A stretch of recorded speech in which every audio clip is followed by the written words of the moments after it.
Hello and welcome to Women Empowerment Edition Impact for Change. The purpose for the podcast is to provide the space for women to share their stories in an inspiring way to help impact and inspire other women. Now, today's guest is someone who actually matched the definition of inspiration. She is a certified master coach, relationship and stress expert. Oh my God, holistic health practitioner. She specialized in helping and empowering women to, who feels hurt and rejected by their adult child. She created a fantastic program and she's doing absolutely outstanding there. So please help me welcome the amazing coach all the way from Canada, Wendy. Wendy, are you there? I'm here, Hawaida. How are you? I am. What a lovely introduction. Thank you. Thank you very much. Thank you so much for accepting to be on my podcast. It's absolutely been a pleasure. Same here. Well, Wendy, I know we talk off, of course, the camera and all that. We chat and we met through Facebook and we built our relation on that. But for the listeners who don't know you, who you are, can you please tell us a little bit about yourself and what you do? Sure. I'm what I call an estrangement recovery coach. Mm-hmm. And as you mentioned, I work with moms who feel hurt and rejected by their adult child, and they may or may not be totally estranged, or they could have some contact, but it's very unsatisfactory. Yeah. And so I work with them based on some processes that I trained in. But more importantly, I really connect with moms when they hear my story, because it's one of the same. I'm just like them. And I was estranged from my adult child for several years when he was in his mid-20s. And like most moms, I had no clue why he was treating me that way. And in fact, it was something that I didn't talk about because I felt a lot of shame and embarrassment about it. I mean, I wasn't getting along with my own child.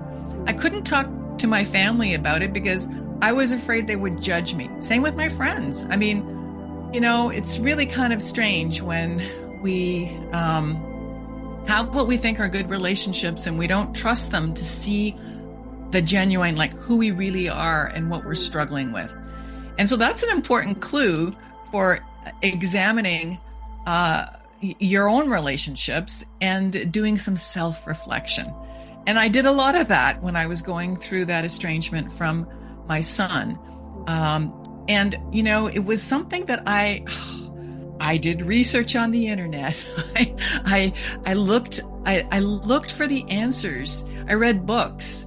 But, books are great for information, and we're in an information overload age, especially with AI and all kinds of resources, right? Anything we want to know, just ask Google. And so I knew I needed more help than what I could give myself, because it's really hard to see something sometimes, and especially when you're right in the problem. You may need a neutral set of eyes to look at it and to help. We're human. We're in relationship with each other on this wonderful journey of our lives, and we need other people. And that was a really good example of when I needed other people. So I found my coach. Mm-hmm. We did some very deep work, and I realized it was up to me. If my relationship with my son was going to change, it was up to me, because he was fine with the way things were. I wasn't. And so I had to take that first step. So I did do a lot of work with my coach, and I also practiced on my son. I like to say that relationship recovery is not a sprint, it's a marathon. So you have plenty of time to learn and practice new skills. Yeah. Wow. And so eventually, Mm. while I was working on, how I could improve my relationship with him, I was working on improving my relationship with me. And this is key.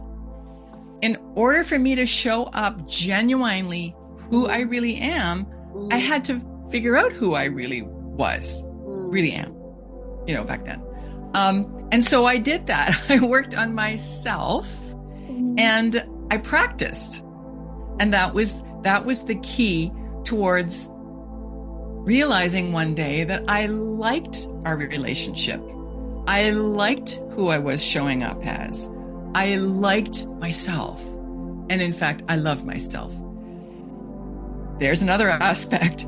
We're not taught how to love ourselves. We're taught how to criticize ourselves. So I've got lots to say about criticism, but I don't want to run on too long here and not give you an opportunity to ask a question. No worries, absolutely. And it's a very exciting topic to be discussed, because I know a lot of moms, even my mom suffers from this, growing up, I said I'm guilty of it as well as a child, because I didn't understand the background. I am not a mother, so it was quite challenging, for my mom growing up, and how she deal with me and my siblings and the relationship.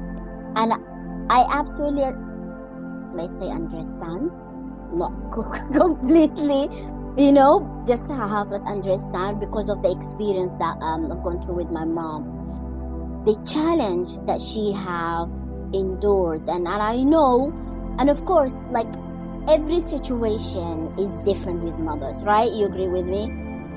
So absolutely, it's all different. Every situation is different. But moms who feel hurt and rejected, because there is moms out there who feel truly hurt and rejected by their children, basically, yes, they have similar challenges.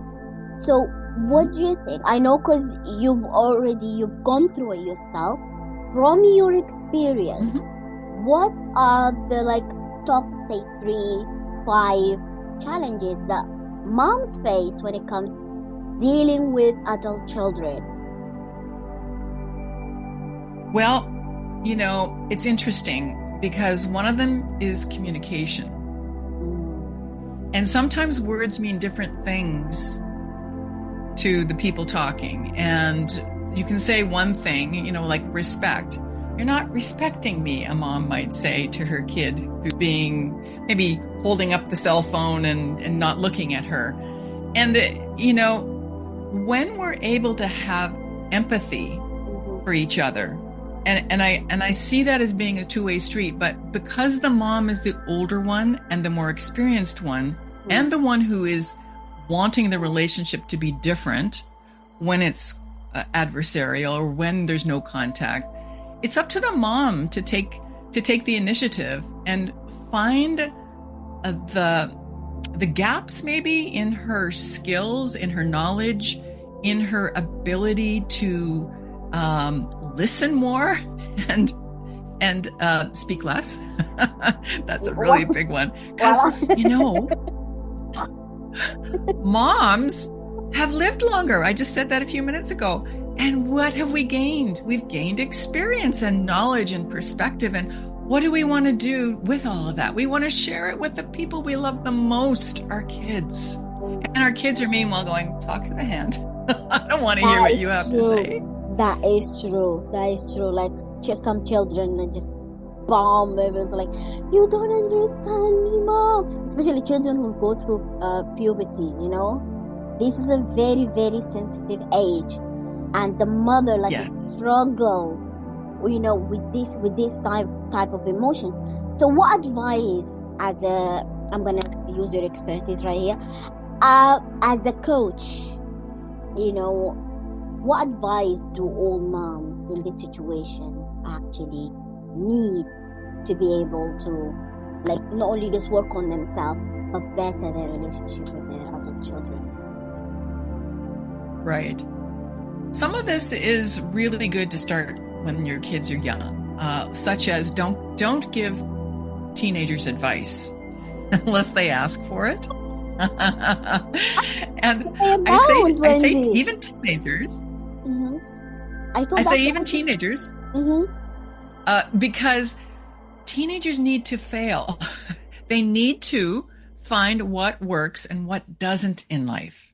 They need to figure out how life works. So if we're always giving them the answers or swooping in to rescue them or trying to prevent them from being hurt, they're not going to develop the resilience that they need to know that they can handle any situation that comes up. As a mom, I'm an older mom because my son is going to be 35 this year. He needs to know how to look after himself on every level because I'm not going to be around forever. That's the truth. And all moms want their kids to be self-sufficient, to be able to look after themselves in the world and succeed. It goes back to what I was just saying a few minutes ago about teenagers. Give them opportunities to make smaller decisions that if they don't work out, it can be a learning experience as opposed to devastation or destruction. Oh. You see what I'm saying there?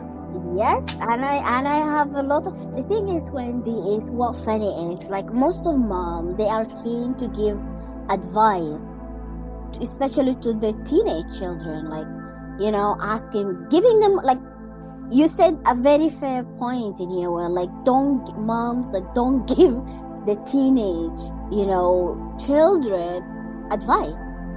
But mother out there, they might think like, no, my children need my advice, so I have to be present.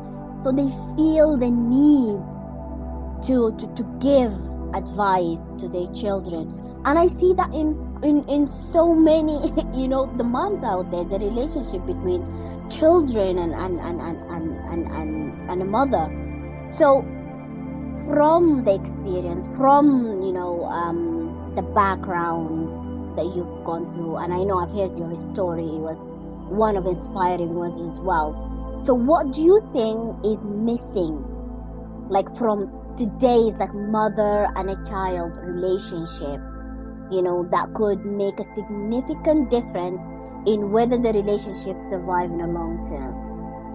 Right. I think that there's, you know, I can answer that in so many different ways. So I'm trying to sift through the best answer there. You cannot change anyone other than yourself. So focus on changing yourself. And I just wanted to go back and just correct a little bit about, you know, don't give your child any advice. I mean, when your child is like 15 or 16, they need guidance.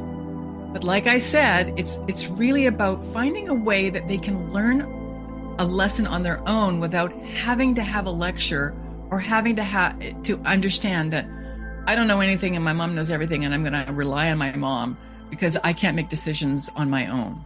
Like, that's disempowering. We want to empower our children to make their mistakes when they're younger and then move towards being independent and able to handle bigger mistakes and bigger consequences if that's what's happening with them. But let's get back to your question. I always tell my clients, criticism is toxic to relationships.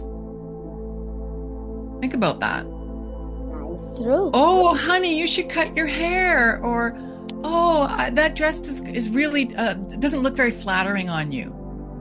Hold your tongue, Mom.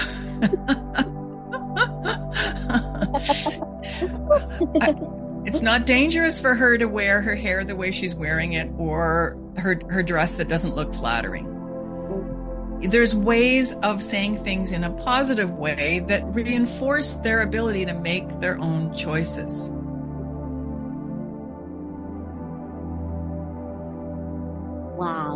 Wow. I mean, thinking about what you actually said, right? You got me thinking for a minute here, Wendy, because this topic, it can actually get deeper and deeper and deeper. You said just a few minutes ago about like a children who like don't like criticize.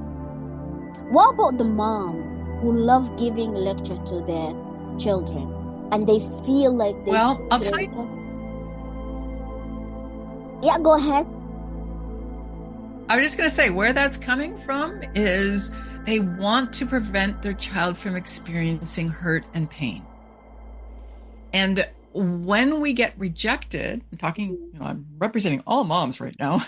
When we get rejected by the people we love the most, it's devastating. We grew you inside us, or we adopted you, however it worked out, but we've raised you as our child, our beloved child, our hope for the future. And when we get rejected, it feels like the world has ended. I can't be happy unless my child is back in my life, I've heard many women say. But this is the thing. No one tells us how to be the mother of an adult child successfully, and to realize that we should not be centering our lives on anybody other than ourselves. We are here as individuals to have our own experience, not to live for somebody else, not to predicate our happiness on anybody else, not a spouse, not a parent, not a child, nobody. Our happiness is our responsibility. It's not our child's responsibility to make us, to acknowledge us, to make us happy, to solve all our problems. No. You are not your child's friend. You are your child's mother, always and forever. And I kind of went around about answering your question on that. Did I cover it? Absolutely. But what really get me thinking, Wendy, because I know a lot of mothers, okay, they revive their lives around the kids, and the society put pressure on them, because always they want to look perfect. They wanted their children to look perfect, in the eye of society, like how we raise them, how, they talk, the manners, how they speak, the walk, they eat. They're always watching this, which is that it makes the relationship between a mother and a child toxic sometimes, because the mother always at her child's throat, trying to push her child, especially in a teenage period where it's a stubborn, I'm sure you've gone through that teenage period as well yourself, and you see this, you remember the between you and your mother. So what would you say to these kind of mothers? Because I know there is a lot of mothers out there. I say every case is different and every situation is different, but there is a mothers out there. Yes. And the reason why mothers get, let's just say, urgent or insistent upon correct manners or doing things the right way is because it goes back to that desire that you will be successful in the world. And she is doing her best to teach you the ways of being accepted by your peers, by society in general. However, if a mom is yelling at you about that, or angry, or punishing or criticizing, that's the part that doesn't land well. The goal of the moms in my program is to develop calm confidence and safe strength. Isn't that a beautiful thing? Let's start with calm confidence. So if I see something in you, you're 15 and you're my child, and I gotta tell her about, what she's doing, how it's not going to be accepted in the world, and hopefully prevent her from some suffering, and hopefully that it lands well, because then she's more open to integrate it. If I am calm and confident, meaning I'm not yelling, I'm not criticizing, I'm not making her wrong, but I am pointing out something that from my experience is important, and I hope you'll listen to it, honey. So let's go to the other part, safe strength. safe meaning free from feeling attacked, from feeling criticized and judged. And strong meaning you see that your mom is coming from love, and her knowledge and her experience in the world, no matter who she is or where she lives. These are important things for a mom to communicate to her child because she's acting as a role model. Calm confidence, safe strength. It's a beautiful thing. Amazing thing. I wish my mom had listened to this. I understand. It's absolutely, it's amazing what you shared. And I always, when I listen to you speaking about how the relationship, it helps me as well. And I know a lot of moms out there, when they listen to, to your words and to your wisdom and experience, they might think, oh, okay, Wendy brought really a good point. But what a simple thing could a mom, of a teen or an adult, do to prevent problems with her children, with her adult child? Well, I think it comes down to respect. I always encourage my moms to have an intention for what you want out of a conversation you're having with your child. And it should come from that both of you feel heard, understood, accepted, and respected. Now, that's an awesome, impossible thought for some moms or some of their kids. But what would happen in communication and relationships if both parties were thinking that way? Heard, understood, accepted, and respected. And it really is. Yeah. And so if you have in front of you in your life right now a child who is being disrespectful and angry, there's some empathy that can go into understanding that child is trying to figure out who he or she or them are in the world today. And having mom kind of like interjecting herself into their thoughts and with a different agenda and different conversation and different emphasis is distracting and irritating to them. And we understand that when we've gone through it. When we're in the thick of it, we don't really, unless we make it our business to become informed and to do things differently, perhaps. And so what they're trying to do is they're trying to be adults, and they're not there yet. And so they're doing things that they see their friends do, or maybe a conversation with their friends saying, hey, moms are stupid, or, whatever it is they say.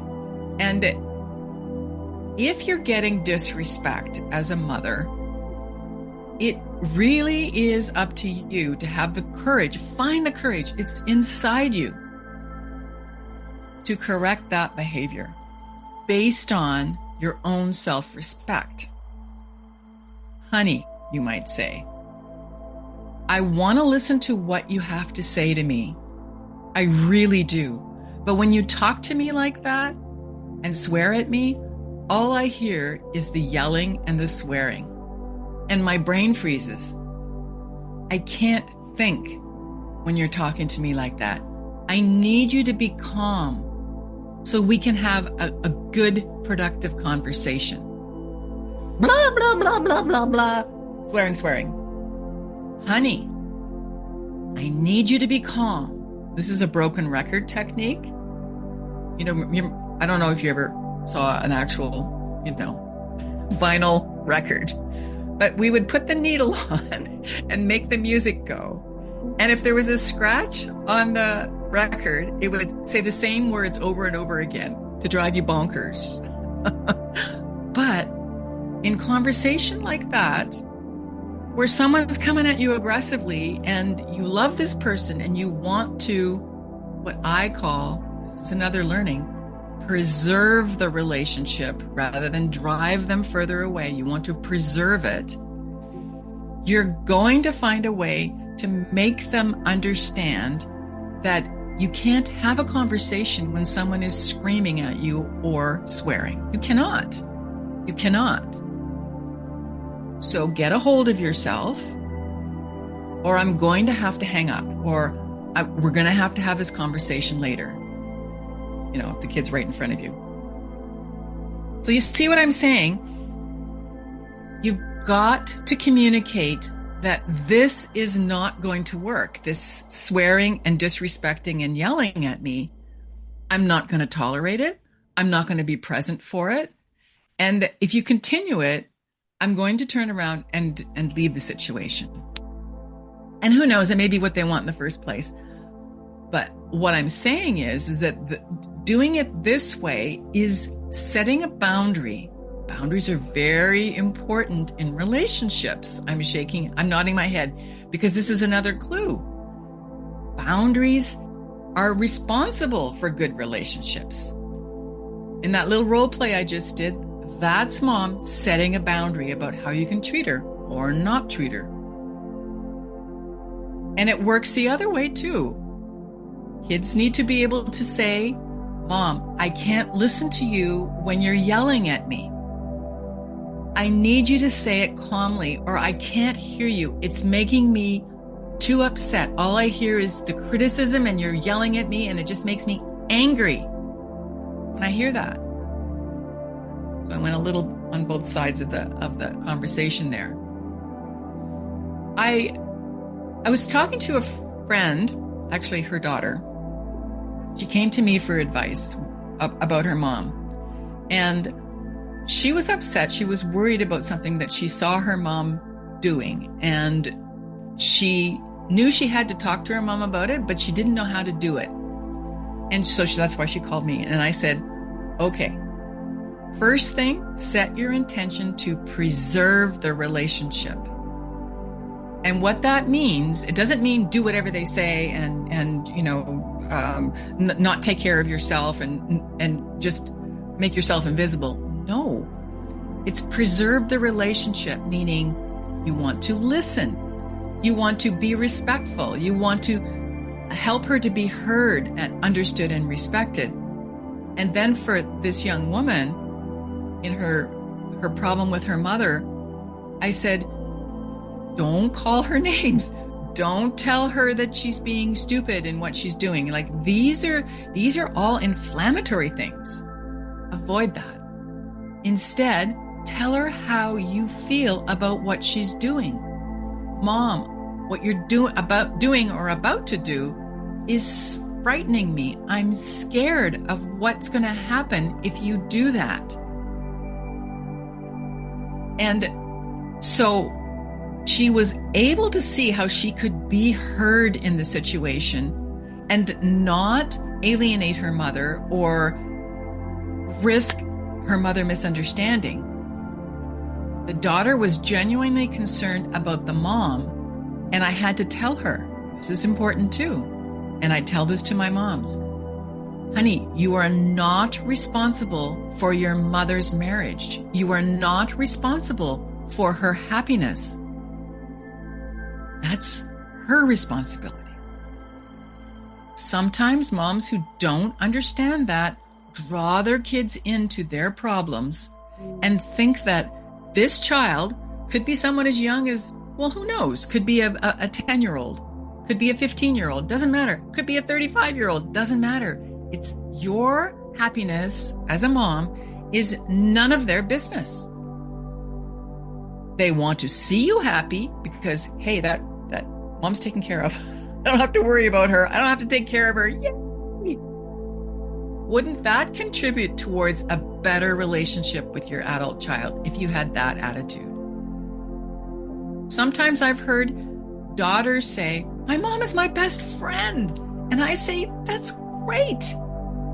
But you as a mother, I'm talking to you, Hawaida. You had better say, my daughter is my daughter, and we have a great relationship. She says, I'm her best friend. I have a best friend, and she's not my daughter. Okay, because daughters don't give financial advice, relationship advice. They don't take care of you when you have the, major problems with your health. And the reason for that is, I just slipped that one in there, but the reason for that is it's easier for a child who sees their parent as a victim or as someone who's got a huge problem, and they, meaning the child, have a very big job just looking after their own life. It's easier for them to say, I can't handle that. That's too much for me. If mom is saying, oh, help me. I'm in pain. I'm hurting. I have a problem. It's not your child's job to fix you. It's yours. And if you need help from friends or your spouse, by all means, get help from somebody, but not your child.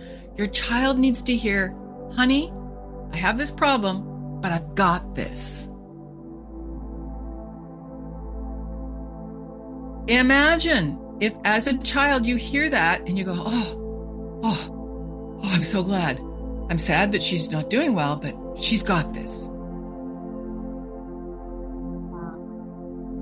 Where I come from, Wendy, this is not happening. Like the kids are like all into their family business. Like the mother, like they think like, oh, we raise you, now you own us, you have to listen to us, you have to do this. Like I think this is gonna be a whole different new episode if we speak about that, about the mothers who's become so about their children. But I absolutely get you what you're saying there, because I know a lot of when the mothers actually put the problem in the kid's shoulder, it becomes a huge burden, and the kids they worry all in their head. Like even if they study, they go to school, they do that. They're like, oh, okay, my mom, you're worrying. Exactly. Not allowing the kids to concentrate on their job or studying or doing whatever they want to do, enjoying life. Yes. Because they always have that worry back in their head, and it's absolutely understanding. But most of moms, they need someone to speak to, and they can't find anyone but their children. And I know through your transformational coaching program that you have done, or you have helped a lot of moms to heal their old trauma, or still healing their old trauma and hurts that they're going on. So how does that improve the mom and a child relationship? Oh, I'm so glad you asked. When you have trauma from growing up, and a lot of us do, I would say the vast majority of people do. And human beings are not set up so that we know automatically how to release that. I got to say, I use the example of a gazelle being chased by a cheetah. So we know cheetahs are pretty fast, but so are gazelles. The cheetah goes after the gazelle, and the gazelle, zigzags through the trees and he gets away. Oh, yay, I didn't want to witness that anyway, I love animals. I don't want to watch them kill each other. But anyway, I digress. So what does the gazelle do? Does he stand there and go, like I've been traumatized and I don't know what to do? No. What he does is he literally shakes himself off and goes back to grazing quietly as if nothing happened. Human beings, we don't have that. We lost that ability. So when we have all this trauma piling up, I have these little pearls as an example, and I talk to moms, right? Here's the initial, the cheetah, you got away from the cheetah, but you're still traumatized, right? As a human, not the gazelle. And then another event happens. It comes along, and here it's a bigger event. But it's like that first one. And then here's another one, and another one. And years are passing. And look at this string of pearls of events that are adding up over time. So now I'm going to switch analogies and think about the lens of a camera. Your glasses even, okay? They get dirty with all of these hurts and traumas. And now you're looking at the world and at your relationships as if you have a dirty lens full of all the effects from these traumas. And when you're able to let go of those traumas to resolve them, and we all need help with that, and when your unconscious mind, it's when your unconscious mind feels safe with a practitioner, whether it's a therapist or a coach, then you're able to let go of stuff you've been holding on to for years. So the answer to your question about how does resolving trauma improve relationships?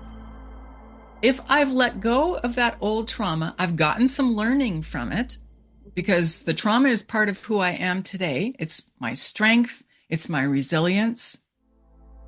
And when I've let that all go, and I look at the relationship that I have, let's just say with the person I love the most, my dearly beloved child, now I can approach the relationship from a clear perspective where I don't have that trauma that clouds everything. I don't have the triggers that I used to have.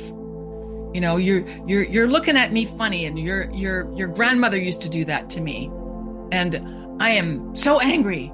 You know, you don't have that anymore. Or, you know, your father did that. You don't even talk about what his father did, because it's in the past. You've gotten the learning. You're not in that relationship anymore. And your kid is just being your kid. He's not trying to hurt you or harm you. He's just being your kid. And so you can show up with calm confidence and safe strength.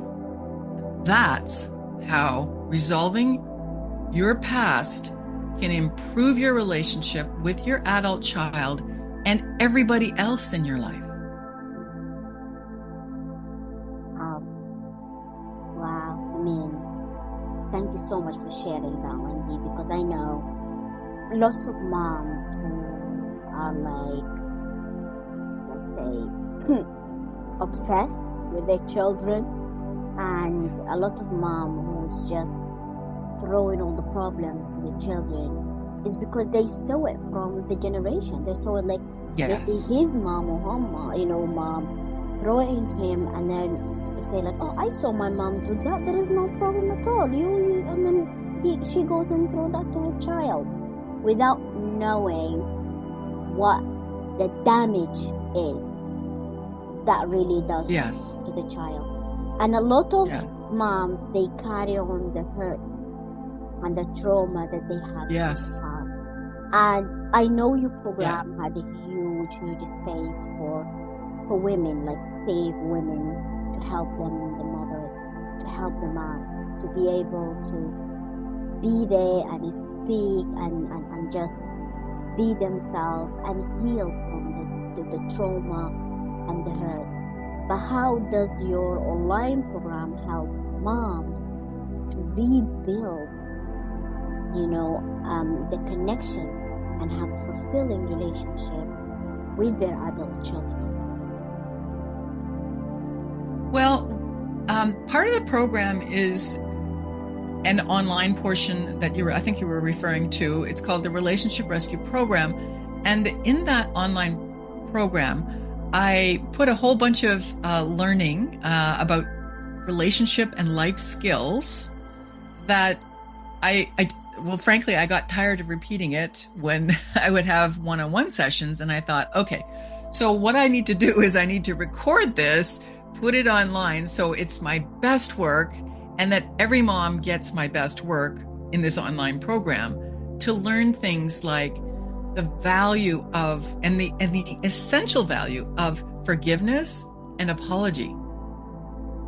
If you don't know how to say I'm sorry, or to forgive yourself or to ask for a reset, you're going to leave a whole bunch of things unsaid, and there's going to be stuff that will get brought up again and again and again because it's unresolved. It's like what happens when you have that old trauma. If you keep adding to it by not resolving it, it's going to get brought up again and again. And in fact, apology and forgiveness are essential for long-term successful relationships. So that's one area. Another one is boundaries. I alluded to that a few minutes ago. Everybody needs to know how they will and won't spend their time, money, energy, and stop the drama. Okay? Because drama is when people are yelling, screaming, and it's just a chaotic thing. Yeah, they say drama creates trauma. Yes. Perfect. I love it. Well, I love the saying. Drama. I'll remember that. Thank you, Wida. Drama creates trauma. I love those things that rhyme. But Wendy,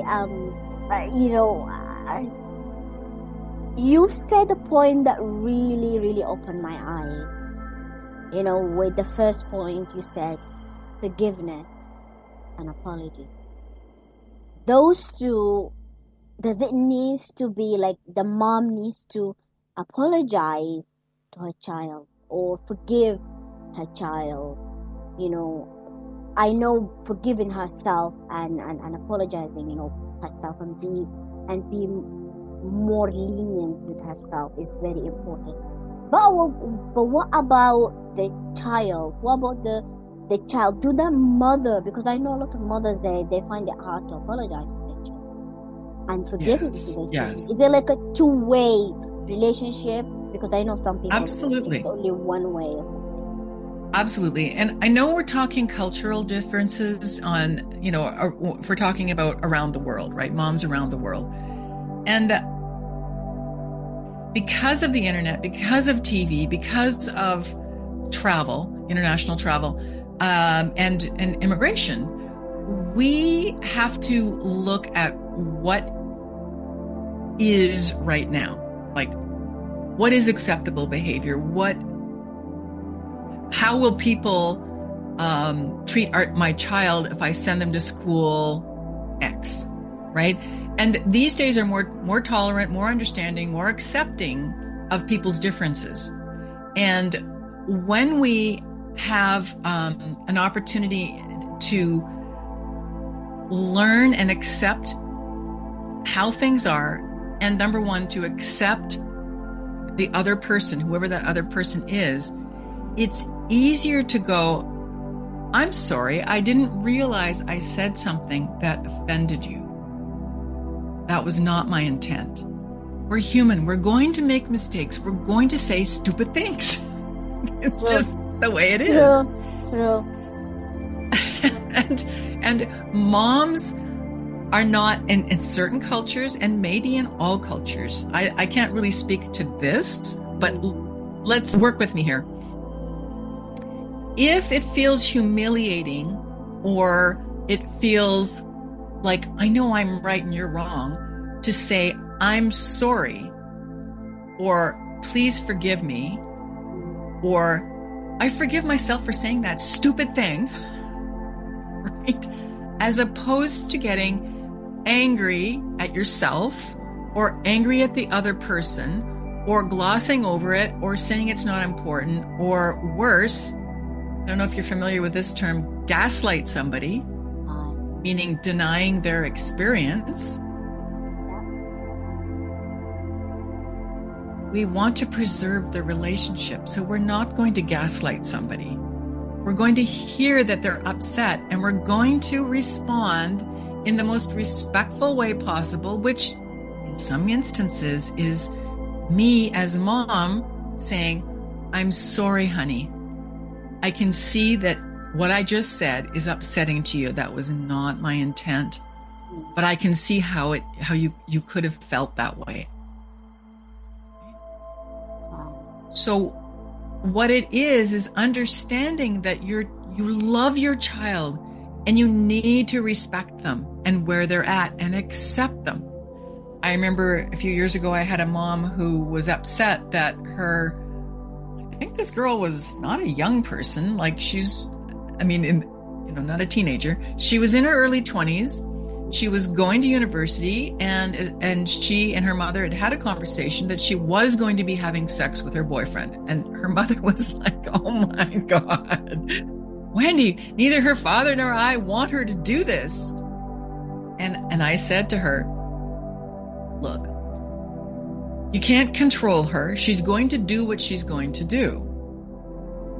And further, you're going to love her anyway, aren't you?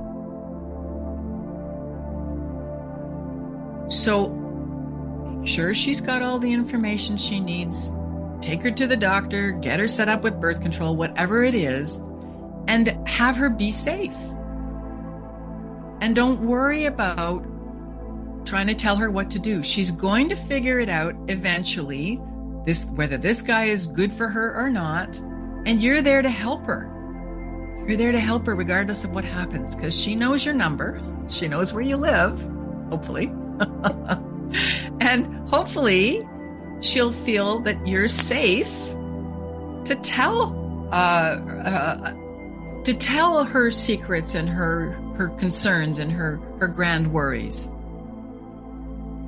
Because you show up for her in your safe strength. I realize that I've been talking about a lot of ideal situations, a lot of learning that a lot of us have had to do and will have to do. We're shooting for progress. We're not shooting for perfection. Yay! We don't need to be perfect. No, we're not perfect. Well, we need just progress. We need progress. We need to build progress. Yeah, and building that good relationship with the mom, if we're because what you're being given right now, it's absolutely valuable. Because I'm not a mom yet, but I'm sure when I have, in the future, when I have children, I'll be able to use this information. You'll be able to use it even now, right? This is relationship suggestions for everybody. That's true. That's absolutely true. Yeah, I'm gonna go and try this with my mom after this. Well, I got to tell you, when you set a boundary, it will be tested at least 3 times. Because if they've been getting away with something, meaning crossing your boundaries, they're not going to like it when you say no. Are they? No, they're not going to like it. Nope. And I know mothers out there, when they're going to listen, they're going to say, I used to do this with my mom. God, I used to do it. But with the information, with the wisdom right now that you have shared today, with the knowledge, and I'm sure when women, all around the world listen to this information, it'll become a life-changing for them. It'll become absolutely a life-changing and become like a awakening moment for them, and how they can deal with their children, especially adult teenage, because I hear a lot of moms, even when in a bus stop, and I've got a mom at work. She said to me, I wish if my children don't grow up to stay as kids, between those toddlers until 10 years before they go to hit the teenage. She said she wants her children to be that, to stay on that and stuck on that. And I think it's very valuable, it's very nice, but children do grow up and evolve, and we need to evolve as a human being, and need to evolve when it comes with our relationship and how to deal with the adult children or with our moms. So what are the top maybe 3 things that can a mom do today to start rebuilding that fulfilling relationship with her children, with our child? Okay, so some of it I already talked about, but it bears repeating. Listen more, talk less. Listen more, talk less. Don't give them advice. Let them figure out some things on their own when it's still safe to do so. When they're adults and you see that they need your advice, you could, if you want to risk their rejection, you could say, would you like to hear another perspective on that? Or have you got this? Nope, thanks, Mom, I'm good. And that's all you should do. Don't jump in there and give the advice anyway. Sometimes they might surprise you and say, oh, yes, Mom, I would love to hear your perspective on this. Chances are, unless they ask, don't volunteer. Don't volunteer it. Wow. Don't volunteer, Mom.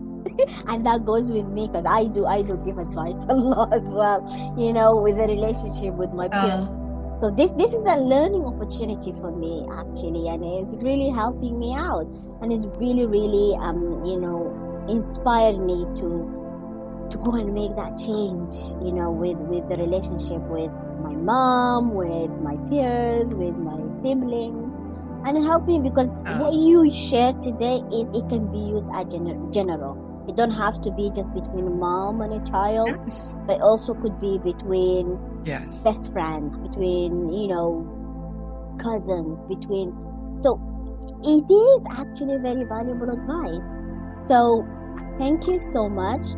So the last thing is, what advice would you give to women who are struggling today as a mother of a teenage and adult, because we talk about teenage. Those are like the very sensitive age right now. Mm-hmm. Growing up with AI and being stubborn and hormones change and all that. So what other advice could you give to these women, to help them build that relationship? Trust yourself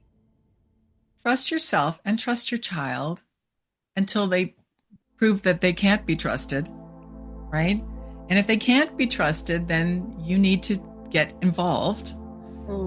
But I want to say, and I didn't give you 3, so I'm going to give you the third thing that moms can do, and that will answer both those questions. Avoid criticizing them, their friends, or their partner. Because if your child thinks or knows that you don't like their partner, that could in itself be responsible for not ever knowing your grandchildren, not being in your child's life. Your child needs to figure out on their own that this person is right for them or not. And the most, let's say, life supportive decision that you can make there, even if you don't like that person that your adult child is with, is to support the relationship and let your child know that you are there for them if they ever need to talk. What a beautiful advice that you can give, to end this episode. Wendy, thank you so much. And I'm sure today's mom who's going to listen to this, they're going to benefit from it the same way I did. I'm a mom, but I'm still benefit, and it really inspired me to even look at the courses. So thank you so much, Wendy, for agreeing to be on my podcast, and I really, really appreciate it. For anyone who wants Wendy's detail, I will leave it in the description. And if you want to get in contact with her, please do, because she gave her incredible advice, and it's very valuable as well. Not in terms of the money, but in terms of the way in life it inspires you in terms of the knowledge. Thank you so much, Wendy. Thank you everyone who's listening. Until I see you next time. Bye bye.